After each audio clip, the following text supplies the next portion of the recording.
ka alabato chogo fauye nyumaya telena kando ka kira kanu chogo fauye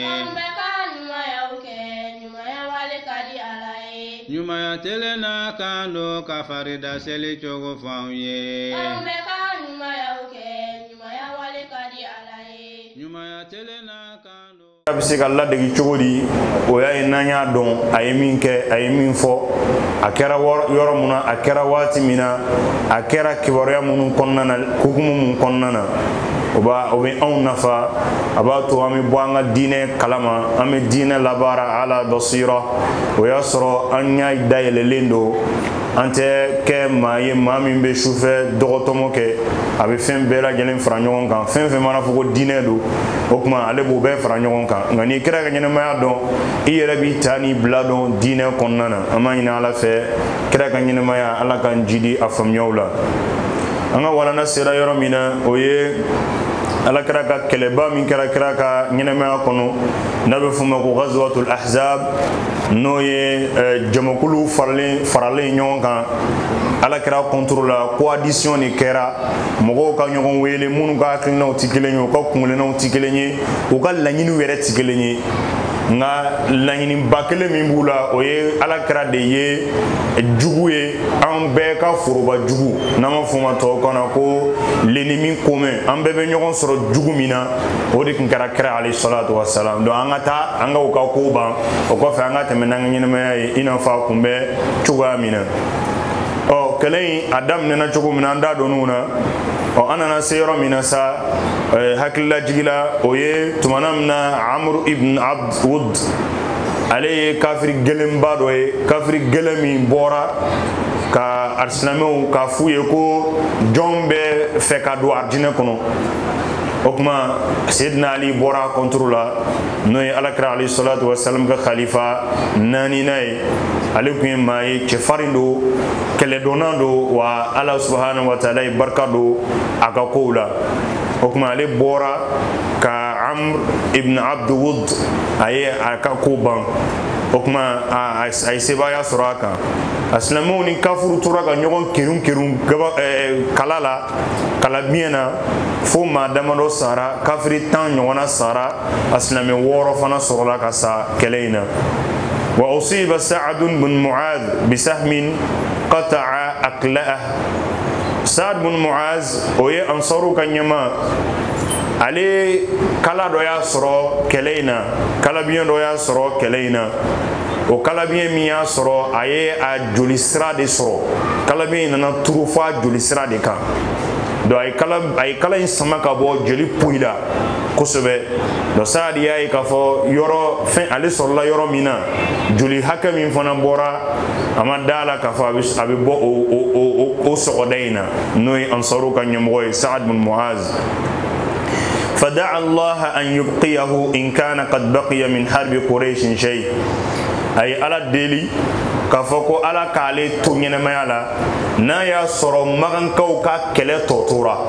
okoroye nini kelen kofe ni magan kaw bina kira kele wereke aya nyini ala fe ko ala kale tu nyene mala wala sa kureshu ka ko ka kuncha nyene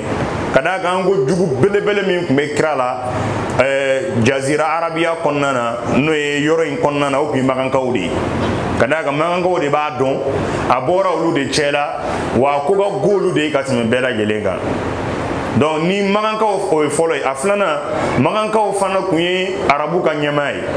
nous sona ka do fen fena arabu to bitu no fe ola donc kore magankaw ka kele c'était stratégique ni ala kra kun si sebaya soro kan o kuma be fen chaman noya o de gama saad ko na ya soro ala konya magankaw ka kele toto kele werebna ke kofe kureshu contrôla ko ala ka le blako ko makono o kora ala kana le fra nindaina ko ko na ya soro magankaw ni kelen ko fe kerewele tna ke bli magankaw kontrola bamuru tna nyesi nyogo ma bli okma aya ni ala fe ko ala kale fatu ni kelena ay kuma do fo ni joginda ina asorla ka fo wala tumitni hatta tuqirra ayni min qurayda ako ala ma ni fe ikana ni fagafio fo min kadine yereye ika ojranna qurayda la Banu Qurayza ko dunye munke fo saadi ko ala kana ale fagafio ko fo ala ka ale femi kada ale nye ala ka ale nye fa Banu Qurayza ko ka le halala o ye minke o ye ghadru Bani Qurayza wa atharuhu ala sayr al-ghazwa وكانت بنو قريظة في عهد مع رسول الله صلى الله عليه وسلم بنو قريظة يهوديا منو سجلن كمبه مدينة كننا او يهوديا كيندو دي بنو قريظة كوي أما دون فلو مغو سجل تغو كمبه بيكا كابيلا تغويا ديما كابيلا منو يما كلين يباس رولو دبتا سجدا كلنا o de kama hali sisan burusonna dɔw bɛ yen n'i taara a duguw la i b'a sɔrɔ jamu minnu ye kelen ye olu de bɛ sɔrɔ fan kelen na i bɛ se k'a fɔ tarawelelakaw bɛ yan fɛ kulubalakaw bɛ yan fɛ ninnu bɛ yan fɛ i b'a sɔrɔ n'i taara o yɔrɔ la a bɛɛ ye o jamu in de voilà donc mɔgɔw tun bɛ sigi ten de Banu Qurayza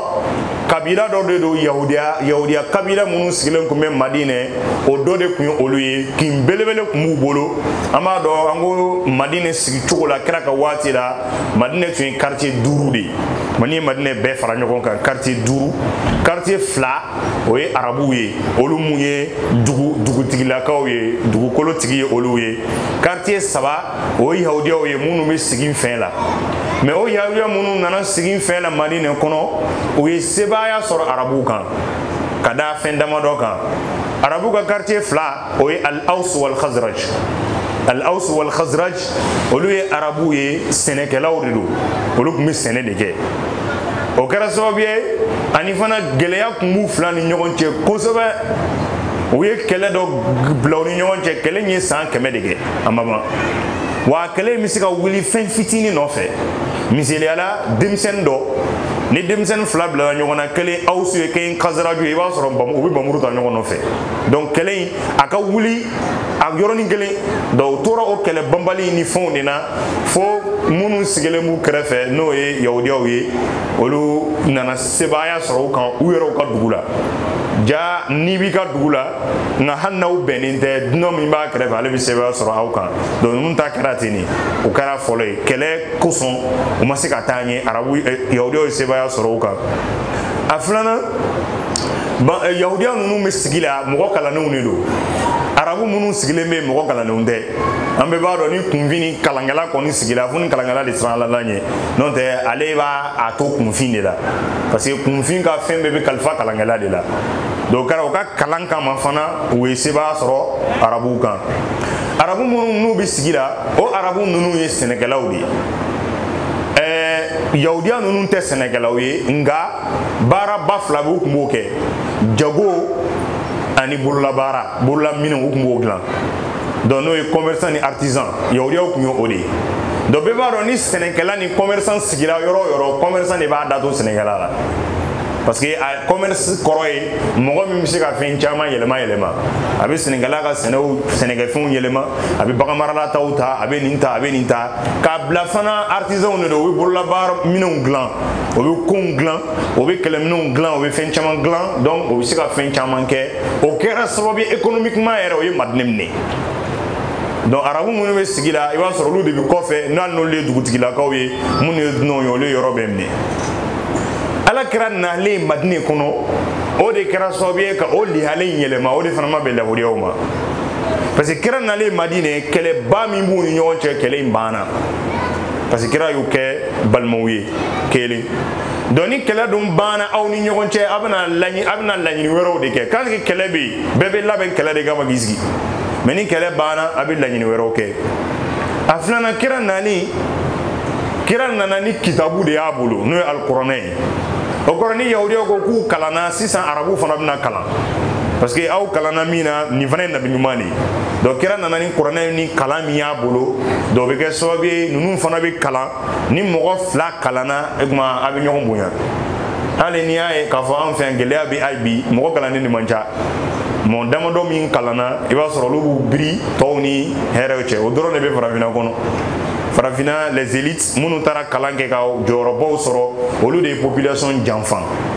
o de kama u bɛ fɛn bɛɛ suma ka k'u yɛrɛ kun fɛn bɛɛ donc population tɛ foyi kalama olu de bɛ taa assemblée kɔnɔna na o bɛ sariyaw ta sariya min bɛ dɔ fara o ka sara kan i b'a sɔrɔ président min sigilen to dɔrɔn k'ale ye degré ta o bɛ dɔ fara ale ka sara kan jamana min kɔnɔ maa dɔw tɛ sara hali 2000 nka o jamana ɲɛmaa sara ye 4 millions de an ka président min wari min ta 4 millions kalo la o de bɛ d'a ma o de y'a ka sara yɛrɛ o n'a ka droit tɔw tɛ kelen ye dɛ a fɔ i sara filɛ nin ye o ye 4 millions de hali dɔw tɛ 2000 sɔrɔ dɔw b'a fɔ non loi de y'a fɔ loi de y'a fɔ loi t'a yɛrɛ ta o donc minnu kalanna olu de taara fɛnw bɛɛ dilan ka bɛn u yɛrɛ ma donc hɛrɛ mana a bɛ di olu de ma ko mana a bɛ di olu de ma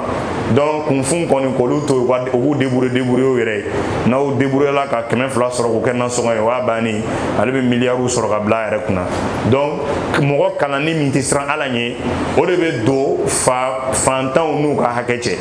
n'o tɛ tiɲɛ don an ye fantan jamana o ye tiɲɛ ye nka wari min bɛ an fɛ yan n'a tilara fantanya gɛlɛnman min bɛ yen ka taa mɔgɔw fo dɔw ka taa balo ɲini ɲamanton sanfɛ o de bɛ k'an fɛ yan i b'a sɔrɔ dɔw ka balo bɛ bɔ ɲamanton de sanfɛ n'a ma taa ɲaman sanfɛ ka ɲaman woloma o don daga tɛ sigi so fala hawla wala quwwata illa billah n'o ɲini Ala fɛ Ala ka bɔda k'an ye par contre dɔw bɛ yen olu bɛ kulonkɛ kɛ wari de la o bɛ wari fili o bɛ wari gɛnzɛn o bɛ wari kɛ tan o bɛ wari kɛ tan mais dɔw bɛ yen hali 20 o t'a sɔrɔ tile kɔnɔ hali 20 ni dɔw ka sara bɛɛ fara ɲɔgɔn kan a bɛ wari sɔrɔ san kɔnɔ ka tila a ka donw na i b'a sɔrɔ hali don o don a tɛ se ka 20 mara don o don an b'a ɲini Ala fɛ Ala ka bɔda k'an ye Ala ka yafa an jurumu ma donc o kɛra donc kalamɔgɔ kalannenw de b'o kɛ kunfinw na donc o de bɛ anw ka jamana ninnu kɔnɔ kɛrɛnkɛrɛnnenya Mali o sɔrɔ minnu kalanna olu y'i biri fɛn bɛɛ kan ka sɔrɔ ka kunfinw to yen donc yahudiyaw fana tun b'o de kɛ madinɛkaw la kira nalen sisan o de yɛlɛmana parce que kira nana nabi ɲuman don donc sɔrɔ min bɛ kɛ a bɛ tila bɛɛ de ni ɲɔgɔn cɛ bal kira yɛrɛ tun b'a yɛrɛ jɛ de k'a di mɔgɔw ma wa o de fana ye ɲɛmaaya ye ɲɛmɔgɔya walasa i ka ɲɛmaaya ka to senna mɔgɔw ka da i la f'i k'i yɛrɛ jɛ de ɲɛmɔgɔ bɛ yen ko avantage fɛn fɛn bɛ di ɲɛmɔgɔ ma k'i b'a bɛɛ di i yɛrɛ ma i ni jamana kɔnɔdenw tɛ bɛn dɛ ɲɛmɔgɔ min jamana kɔnɔdenw bɛ bɛn avantage min b'i ye i k'a fɔ ne jɛnna nin avantage in kɔ a ye nin kɛ tan o de ye ɲɛmɔgɔ yɛrɛ yɛrɛ ye hatta minnu sigilen bi o de kan ka kɛ fɛn caman kɛra mais fɛn dɔw b'a jɛ mun b'a jɛ o de ye transition in bɛna kɛ cogo min na nafolo hakɛ min bɛna don a la min bɛna da président ma min bɛna da vice président ma min bɛna da premier ministre ma a bɛɛ de tun kan ka fɔ jamanadenw ye n'i ye fɛn bɛɛ fɔ n'i ma wariko fɔ foyi ma ɲɛnabɔ fɔlɔ dɛ surtout fantandugu kɔnɔ donc a wari tun bɛna kɛ cogo min na dɛ o de tun ye yɛrɛ de ye kuma in tiɲɛ yɛrɛ ye an b'a ɲini Ala fɛ Ala ka minnu sigila Ala ka sababa d'u ma Ala ka ɲɛ u bolo nka walasa a ka ɲɛ f'u ka jɛ u ka hakɛ dɔw de kɔ avantage mun bɛ kɛ mɔgɔw ye ɲɛmɔgɔ ye i ka baara o baara ni avantage bɛ kɛ i ye n'i ma ja kɔ ka di kɔmɔgɔw ma i tɛ kojɔw ye fiyewu donc f'i ka jɛ kow kɔ de kira y'o de faamuya kira jɛra fɛnw bɛ na a b'a bɛɛ tila mɔgɔw ni ɲɔgɔn cɛ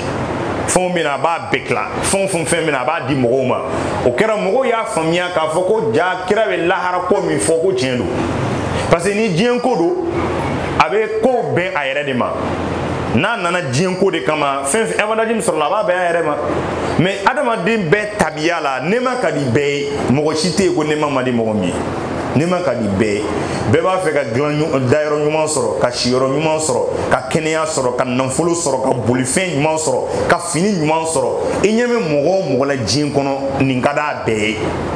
a bɛ fini man kɛnɛ dɛ fo ni bana b'i la ni bana kɔni b'i la min ka di ye ka tɛmɛ fɛn bɛɛ kan o de ye kɛnɛya ye n'o tɛ hali ni bana b'i la ni kɛnɛya ka di n'i ye kɛnɛya sɔrɔ dɔrɔn kɛnɛya avantage bɛɛ bɛ diya i ye automatiquement o ye adamaden dancogo yɛrɛ de ye nka ni kira jɛnna o bɛɛ kɔ o b'a yɛrɛ k'a fɔ k'a ɲɛ bɛ fɛn de la min ka bon o ye n'o ye alikiyamati jɔ don ye donc mɔgɔw dara kira ka lahara ko la k'a fɔ tiɲɛna a bɛ alijinɛ ko min fɔ tiɲɛ don ka bɛn a yɛrɛ kɛcogo de ma diɲɛ kɔnɔ ay diɲɛ faamu cogo min na, ay diɲɛ minɛ cogo min na, mɔgɔw dara lahara la ka bɛn o de ma. n'anw fana b'a fɛ ka nɔbɔ ɲɛnɛmaya kɔnɔ k'a fɔ lahara bɛ arijinɛ bɛ nin b'a kɔnɔ nin b'a kɔnɔ nin b'a kɔnɔ, an tɛ sɛgɛn ka an ka fɛn valeur maw, an farisogo, an ka dɔnniya k'o don a ɲinini sira fɛ.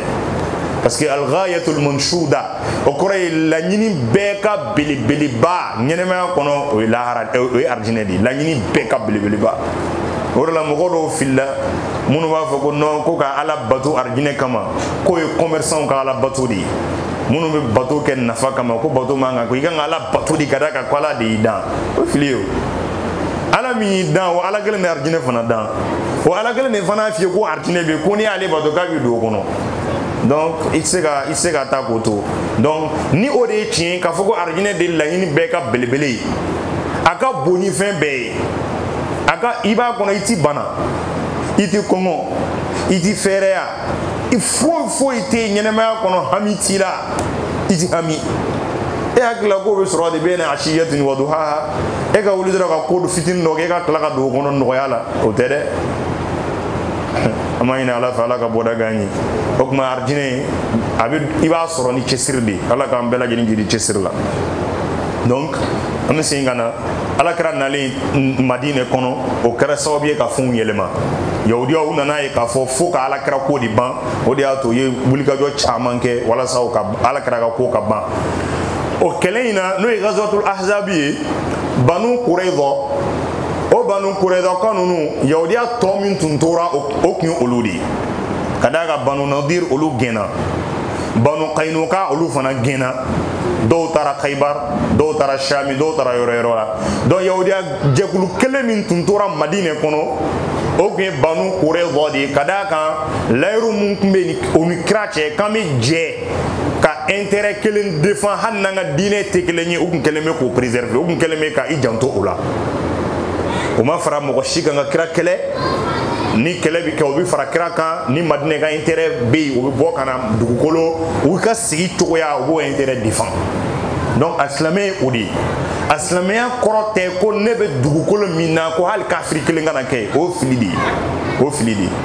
Ne bɛ dugu min na hali diinɛ wɛrɛ mɔgɔ si kana kɛ, la. Alakira alayhi salatu wa salam ani Yahudiyaw sigira fo ka tila ka pacte signé u ni ɲɔgɔn cɛ k'u bɛɛ bɛ jɛ ko ka Madinɛ lakanda.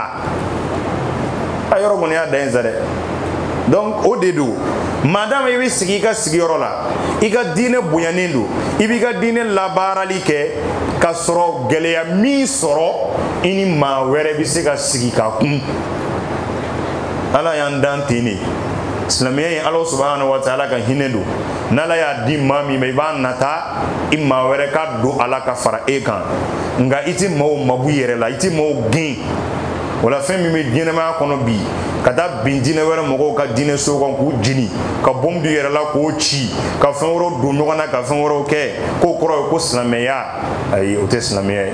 O tɛ silamɛya ye. Silamɛya min kɔni ne sɛbɛnlen bɛ alikuranɛ kɔnɔ, n'a bɛ alakira ka ɲɛnɛmaya la, o tɛ o ye. I b'a sɔrɔ silamɛya wɛrɛw de don, walima hakilina wɛrɛw de don mun bɛ nin bɛɛ lajɛlen kɔfɛ. N b'a ɲini Ala fɛ Ala k'an bɛn sababa ma. Wa ko minnu bɛ diɲɛ kɔnɔ bi,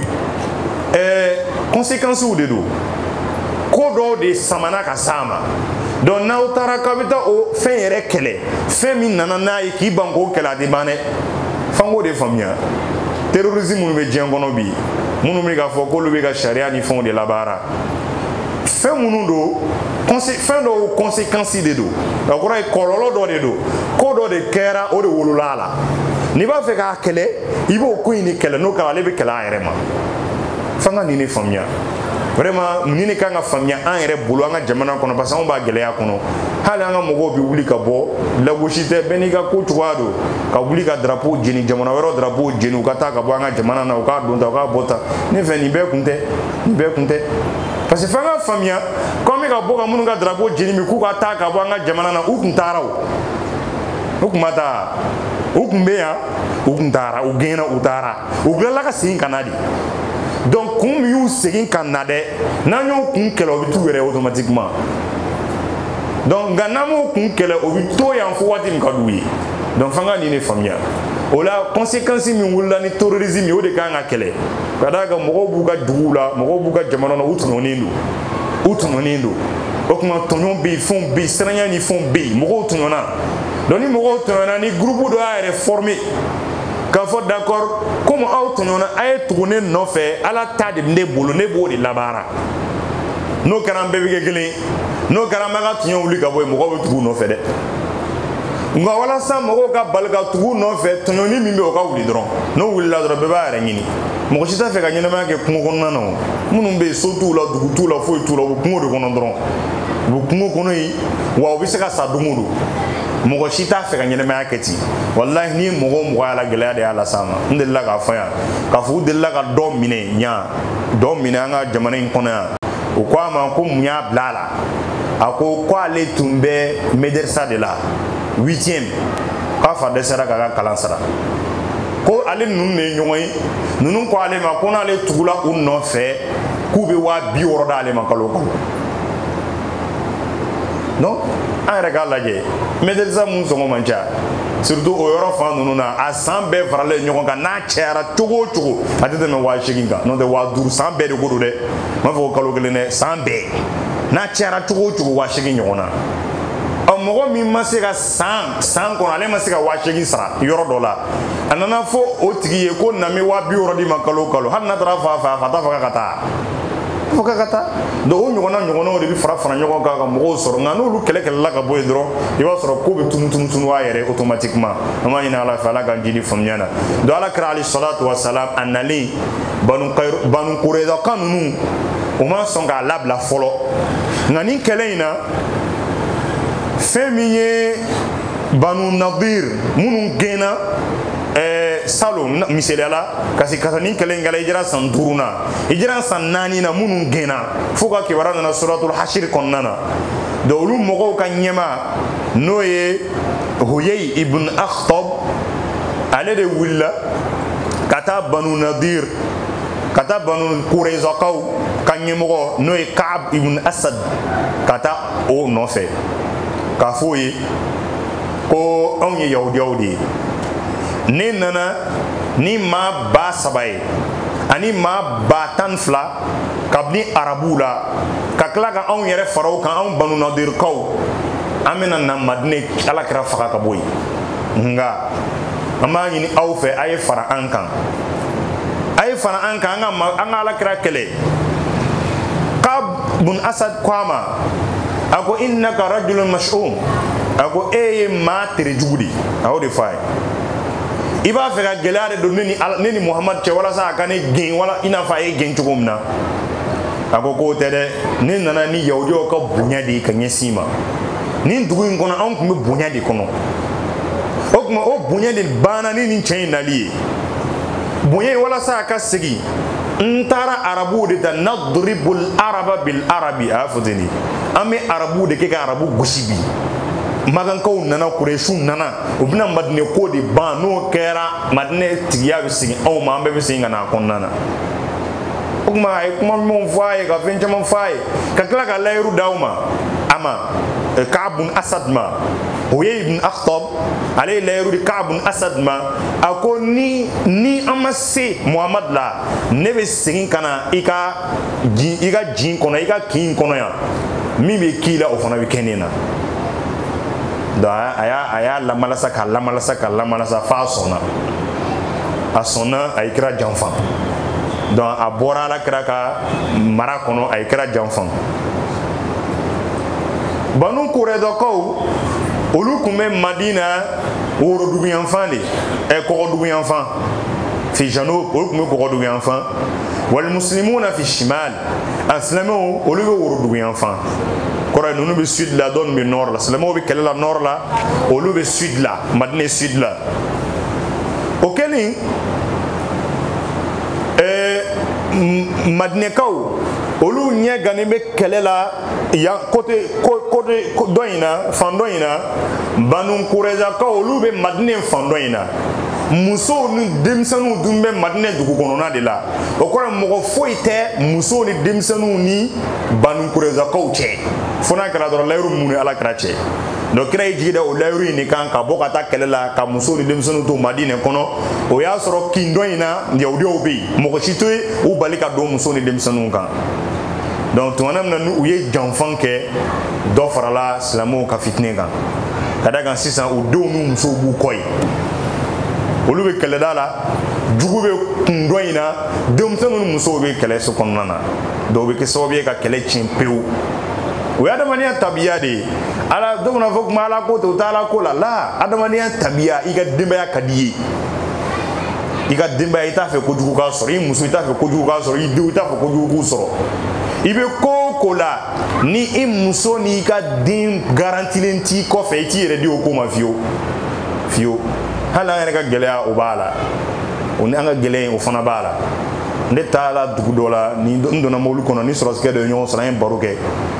anga baro konna na nde ya dogo soro sido ni unyi nga o ka ko la o ka le halawla no ko muna kuma be amba me ko ni kera i fonti ke akone ma ko fef kele ne be soro su sege jamane en kono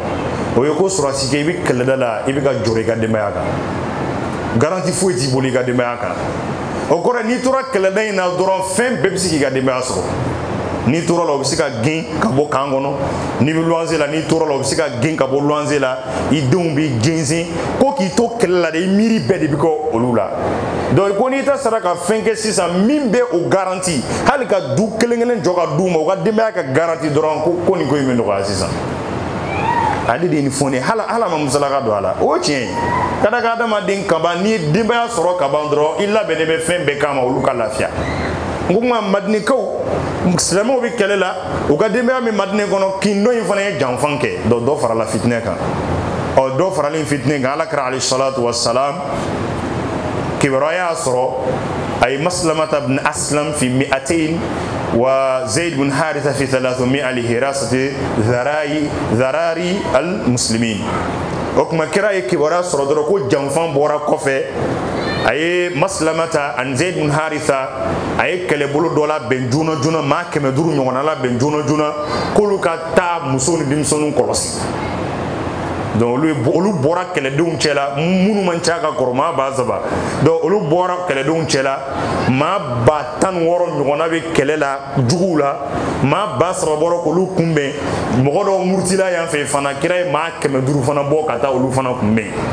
donc ko kata dimsenu ani muso kolosi be baro ka foni fitne di donc o fitne abuyana kosebe ngona tabe rumeur mi nana ala grama nelikuma parce que rumeur de nafo kiraye ko banu kurada ko ye janfanke do ala kare Sa'd bin Muaz ani Sa'd bin Ubada o li nyema bafle madne kaula kiraye oluchi kiraye uchi min al ansar yastahilluna lahu al qabr kiraye oluchi ansorula kata kiboria nyini kata eske tinyere la banu kurada ko o ye janfanke wa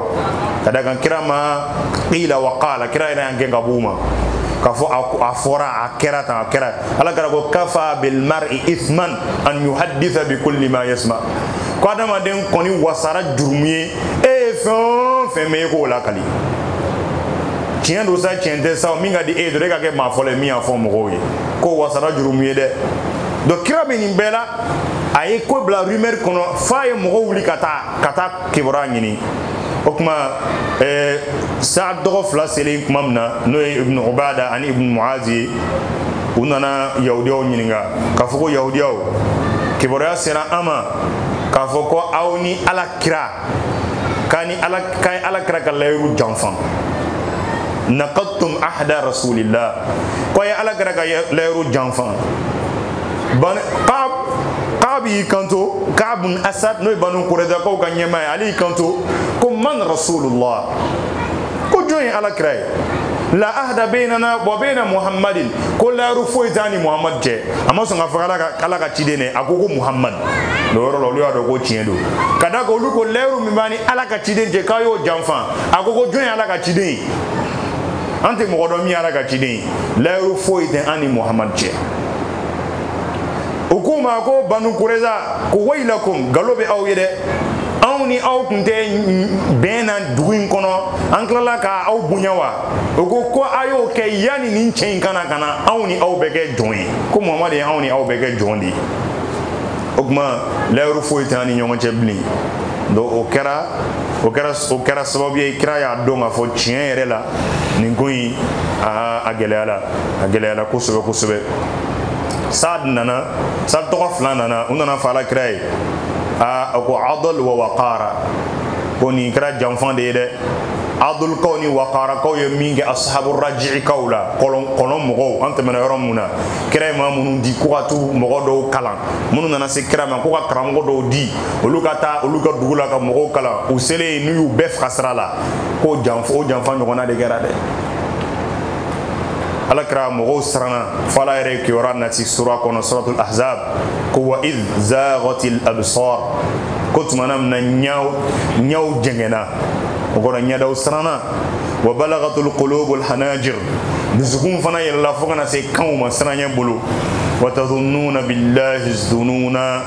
mɔgɔw ye bisigiyaw ta ka ɲɛsin Ala ma. Kɔrɔ nin ko ye tiɲɛ, Ala ko min bɛ fɔ kɔrɔ tiɲɛ don, kɔrɔ nin ko ye tiɲɛ. Ala ko hunalika butuliyal mu'minun, ko yɔrɔ in na mu'minu lajarabila. Wa zulzilu zilzalan shadida, k'u yɛrɛyɛrɛla, o yɛrɛyɛrɛli bonyana dɛ. Bi a kɔni lakalili ka nɔgɔ anw ma, nka n'an kun b'a kɛnɛ kan min y'u sɔrɔ kelen de kun b'an sɔrɔ, bali ka juguya ka tɛmɛ o kan yɛrɛ, ka juguya ka tɛmɛ o kan. Naam, sahababaw don, kɛlɛkɛlabaw don, nka adamadenw de don. Fɛn min bɛ adamadenw sɔrɔ o ɲɔgɔnna b'u sɔrɔ. U ka denbaya, u denw ni musow de bɛ yen. Sisan kɛlɛ kɛra fan fila ye, fan dɔ olu dun man ca, u bɛ ka fan dɔ in kɛlɛ yan fɛ, fan dɔ in mɔgɔw fana murutila yan fɛ, u b'a kɛ cogo di sisan? O kuma u yɛrɛyɛrɛla. Wa najama nifaq, munafiku minnu tun bɛ yen, olu y'u ka munafigiya da kɛnɛ kan, ka da ka munafigi bɛ ten kuma bɛɛ. Munafigi bɛ ka munafigiya dogo de ni kow sabatilen don. Ni gɛlɛya dara kɛnɛ kan dɔrɔn a b'a ka munafigiya fana da kɛnɛ kan. Munafigi bɛ ten de. Ale ni kow bɛ yen, ni amunu bɛ yen, istiqraru bɛ yen, kow bɛɛ sabatilen don, a bɛ nifaku dogo, a b'a ka munafigiya dogo. Nka ni lajarabili ko nana dɔrɔn a b'a da kɛnɛ kan. Donc munafigi minnu tun bɛ kira cɛ la, olu ka munafigiya da kɛnɛ kan. U y'u kanto kana muhammadun ya'iduna an na'kula kunuza kisra wa qaisar, ko muhammadu kun kɛra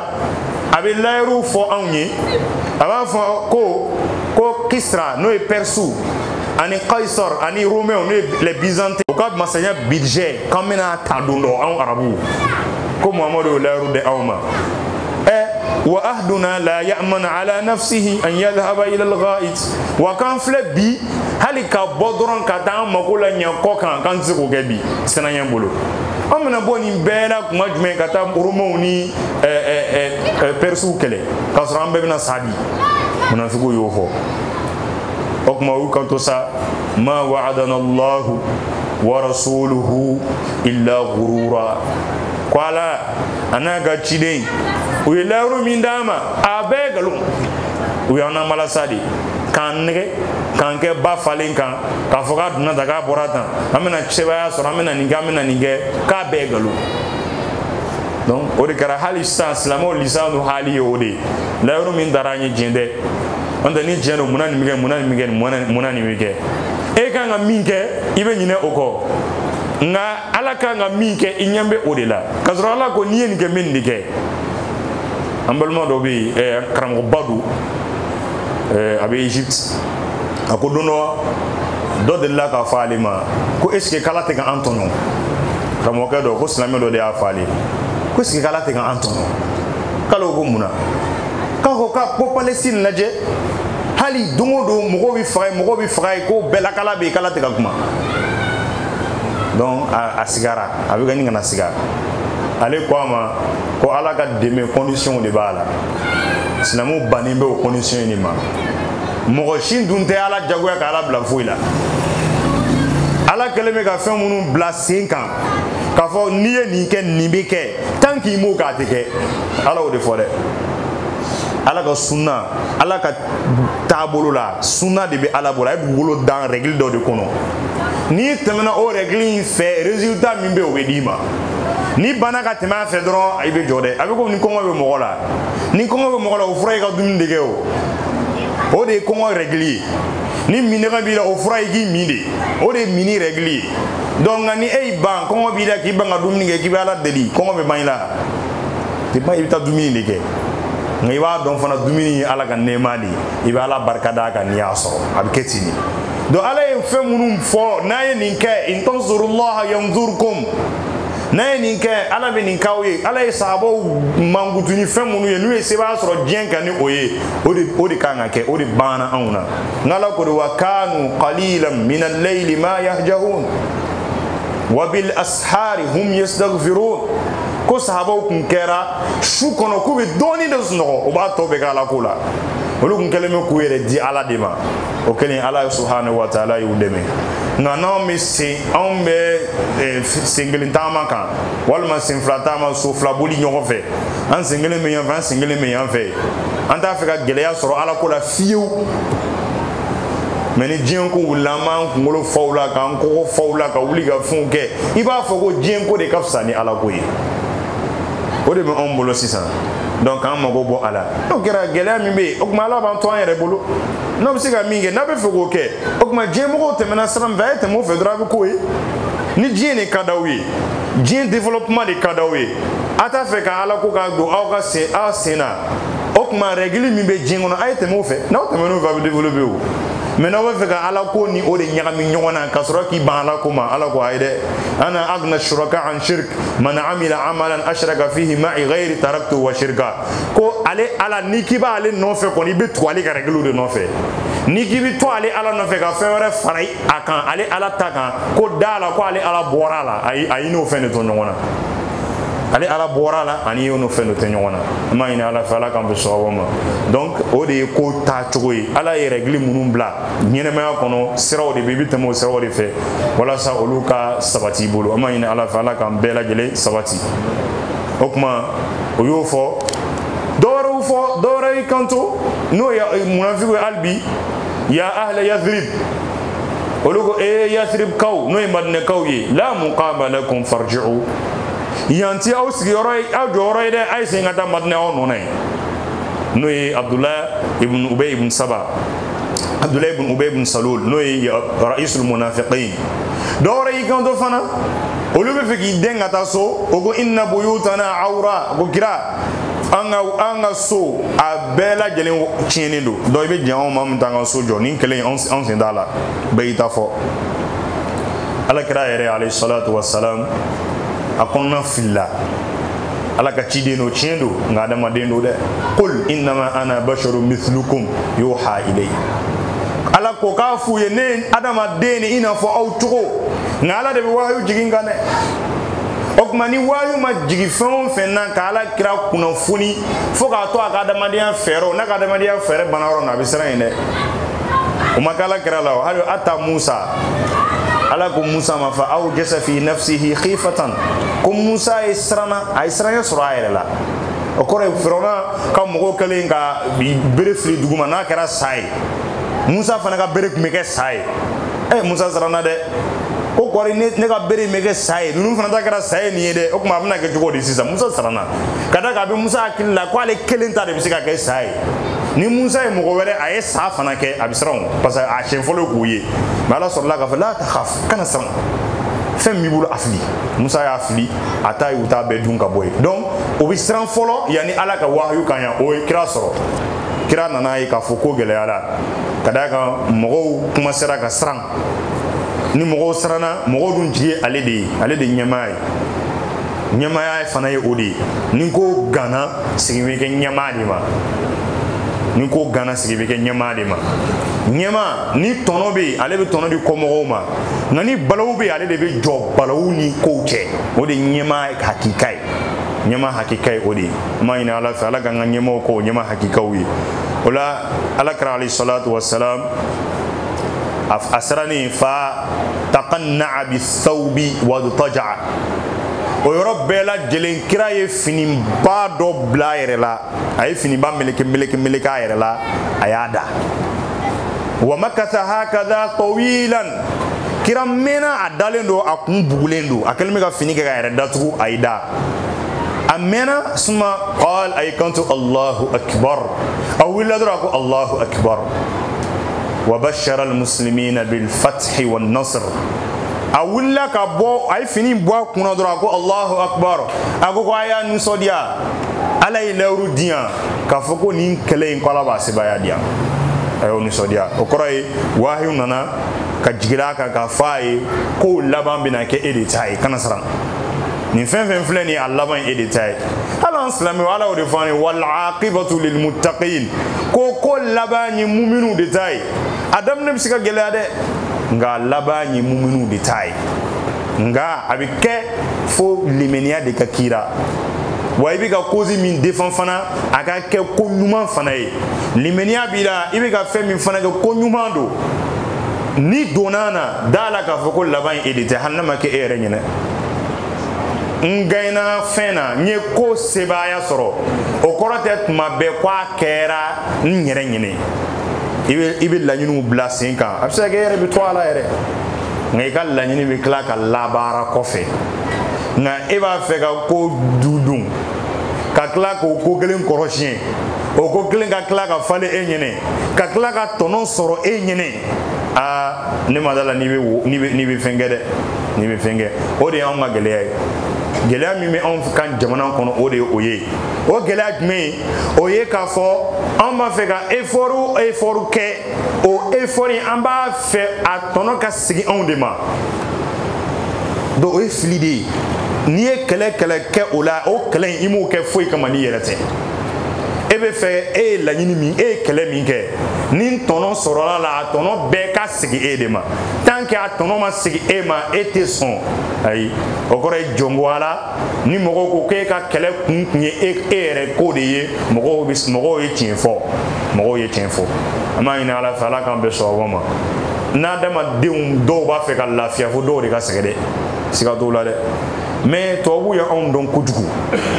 oui an kala oui an don oui an façonné kan fin oui a don fin ka di on yo non folodi c'est fa oui a do ko de kadani donc o kama an me songa fin beke do bi do wala ke o de ba gla machine bol de wala machine tan bolo c'est fa mi frère do wala te o mo kor mu de do kor mu kelengele mi nama senene coton o bo de ta ko do machine ka sebele ni fon kala ka glanga blaka na dama o bo glango chaman no dama dron ka soro ka nga fembe la jo anga fembe be golu de te